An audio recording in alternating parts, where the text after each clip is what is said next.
வணக்கம். நீங்க படிக்கிறதெல்லாம் வீணாகாம படிச்சது அத்தனையும் உங்க மனசுல பதிய வைக்க ஒரு சூப்பரான சிஸ்டம் இருக்கு. அத பத்தி தான் நாம இன்னைக்கு பார்க்க போறோம்.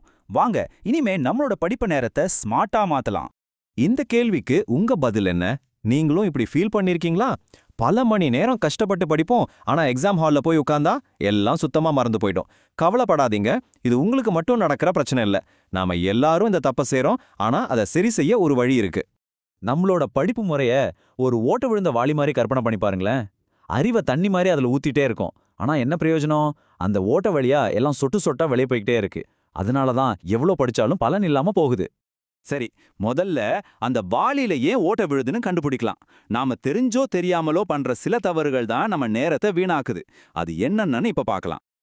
பெரிய தப்பு ஹைலைட் பண்றதும் படிச்சதையே திரும்ப திரும்ப படிக்கிறதும்.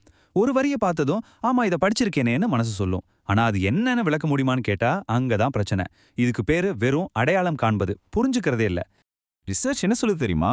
இப்படி திரும்ப திரும்ப படிச்சா படிச்சதுல வெறும் 10% தான் மனசுல நிக்குமா. என்னது, 10% தானா? அப்போ நம்மளோட 90% நேரம் வீணா போகுதா? அடேங்கப்பா. அடுத்த பெரிய ஓட்ட எக்ஸாமுக்கு நாள் ராத்திரி முடிச்சு படிக்கிறது. இப்படி வேக வேகமா உள்ள திணிக்கிற தகவலை நம்ம மூளை எப்படி பார்க்கும் தெரியுமா? ஒரு தேவையில்லாத இமெயில், அதாவது ஒரு ஜங்க் மெயில் மாதிரி தான் பார்க்கும். இது எக்ஸாம் வரைக்கும் தான் தேவை, அப்புறம் தூக்கி போடலான்னு அதுவே முடிவு பண்ணிடும். சரி சரி, இந்த ஓட்டைகளை எல்லாம் எப்படி அடைக்கிறது? நம்ம மூளையை ஏமாத்தி தகவல்களை நிரந்தரமா உள்ள பூட்டி வைக்க ஒரு புரட்சிகரமான வழி இருக்கு. இது உங்க படிப்பு ஸ்டைலையே டோட்டலா மாத்த போகுது. கவனமா கேளுங்க. இங்கதான் ஒரு சின்ன மைண்ட் செட் ஷிஃப்ட் தேவைப்படுது. எவ்வளோ நேரம் புக்கை பார்த்துட்டு இருந்தோங்கிறது முக்கியம் இல்ல, படிச்சதுல எவ்வளோ நம்ம மண்டைக்குள்ள நிக்குது அதுதான் மேட்டர். சிம்பிள். இந்த லேர்னிங் பிரமிட் பாருங்க, விஷயம் ரொம்ப சிம்பிளா புரியும்.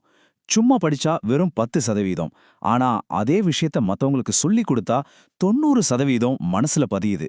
இப்ப நீங்களே சொல்லுங்க, இந்த பிரமிட்ல நீங்க எந்த இடத்துல இருக்கீங்க? ஓகே, அந்த பிரமிட்டோட உச்சிக்கு நாம எப்படி போறது? அதுக்கு தான் இந்த சிம்பிளான 2 ஸ்டெப் கொண்ட சிஸ்டம். இதை கரெக்டா ஃபாலோ பண்ணா போதும், நீங்களும் ஒரு ஸ்மார்ட் ஸ்டூடெண்ட் தான். முதல் ஸ்டெப் ஆக்டிவ் ரீகால். அதாவது புக்கை பார்த்து தகவலை உள்ள தள்ளுறதுக்கு பதிலா மூளையிலிருந்து அதை வெளியே இழுக்கணும். இது நம்ம பிரெயினுக்கு ஒரு ஒர்க் அவுட் மாதிரி. நீங்க ஜிம்ல வெயிட் தூக்கும்போது எப்படி மசில் ஸ்ட்ராங் ஆகுதோ, அதே மாதிரி மூளையிலிருந்து தகவலை இழுக்கும்போது நினைவாற்றல் ஸ்ட்ராங் ஆகும். இதை செய்ய 2 சூப்பரான வழிகள் இருக்கு. ஒன்னு, ஃபைன்மேன் டெக்னிக். ரொம்ப சிம்பிள். ஒரு விஷயத்தை ஒரு 5 வயசு குழந்தைக்கு புரியுற மாதிரி சொல்லி பாருங்க. எங்கேயாவது தடுமாறுனீங்கன்னா அங்கதான் உங்க புரிதல்ல கேப் இருக்குன்னு அர்த்தம். 2வது, உங்களையே நீங்க டெஸ்ட் பண்ணிக்கிறது. பழைய கொஸ்டின் பேப்பர்ஸ், ஃபிளாஷ் கார்ட்ஸ் வச்சு எப்படி வேணா பண்ணலாம். இந்த செல்ஃப் டெஸ்டிங் எவ்வளோ பவர்ஃபுல் தெரியுமா? ஒரு ரிசர்ச்ல இப்படி தங்களை தாங்களே டெஸ்ட் பண்ணிக்கிட்ட ஸ்டூடெண்ட்ஸ் மற்றவங்களை விட 50% அதிகமா மார்க் வாங்கியிருக்காங்க. யோசிச்சு பாருங்க, 50%. இது சாதாரண விஷயம் இல்ல. இப்போ 2வது ஸ்டெப். சரி, ஒரு விஷயம் படிச்ச கொஞ்ச நேரத்திலே டக்குன்னு மறந்து போதே, ஏன்? அதுக்கு காரணம் இந்த ஃபர்கெட்டிங் கர்வ் தான். நம்ம மூளையோட டிசைனே அப்படிதான். புதுசா கத்துக்கிட்டதுல பாதிய ஒரே மணி நேரத்துக்குள்ள மறந்துடும். இது நேச்சுரல் தான், அதனால பயப்பட வேண்டாம். ஆனா இந்த மறதியை ஹேக் பண்ண ஒரு சூப்பர் வழி இருக்கு. அதுதான் ஸ்பேஸ்டு ரெப்பிட்டிஷன், அதாவது இடைவெளி விட்டு திரும்ப படிக்கிறது. இதுதான் உங்களுக்கான சிம்பிள் ஷெட்யூல். முதல் நாள் ஒரு விஷயத்தை கத்துக்கோங்க. சரியா 3வது நாள் ஒரு 10 நிமிஷம் மட்டும் அதை வேகமா ரிவைஸ் பண்ணுங்க. அப்புறம் 7வது நாள் நோட்ஸை பார்க்காம உங்களையே டெஸ்ட் பண்ணிக்கோங்க. அவ்வளவுதான். இந்த தகவல் உங்க மூளையில நிரந்தரமா லாக் ஆகிடும். ஓகே, இந்த சூப்பர் டெக்னிக்ஸ் எல்லாம் இப்ப நமக்கு தெரியும். ஆனா இதெல்லாம் நாளைக்கு பாத்துக்கலான்னு தள்ளி போடாம எப்படி தினமும் செய்யறது? அதுதான் கடைசி மற்றும் ரொம்ப முக்கியமான பகுதி. வாங்க, இதை எப்படி ஒரு பழக்கமா மாத்துறதுன்னு பார்க்கலாம். படிக்கும்போது கவனம் சீக்கிரம் செதுருதா?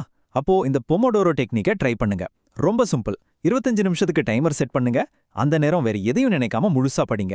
அப்புறம் ஒரு 5 நிமிஷம் ரிலாக்ஸா பிரேக் எடுங்க. இப்படி சின்ன சின்னதா பிரிச்சு பிடிக்கும்போது நமக்கே தெரியாம நிறைய படிச்சு முடிச்சிருப்போம். படிக்க உட்காரவே மனசு வராதா? அப்போ இந்த 2 மினிட் விதியை யூஸ் பண்ணுங்க. இது ஒரு சைக்கலாஜிக்கல் ட்ரிக்.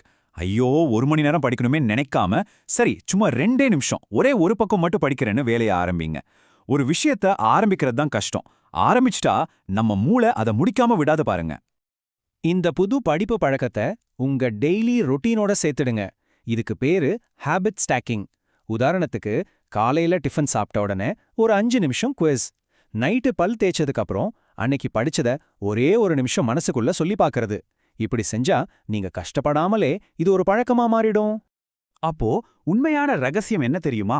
எக்ஸாம்க்கு நாள் ராத்திரி பதற்றத்தோட படிக்கிறத விட தினமும் கொஞ்ச நேரம் ஆனா புத்திசாலித்தனமா முயற்சி செய்யறது தான் நமக்கு பெரிய வெற்றியே தரும். கன்சிஸ்டன்சி தான் முக்கியம். இப்ப முடிவு உங்க கையில தான். மணிக்கணக்கா படிச்சு அந்த ஓட்டவாளில தண்ணி ஊத்திட்டே இருக்க போறீங்களா? இல்ல சில நிமிடங்கள் ஸ்மார்ட்டா படிச்சு படிச்சது அத்தனையும் மனசுல பதிய வைக்க போறீங்களா? யோசிங்க.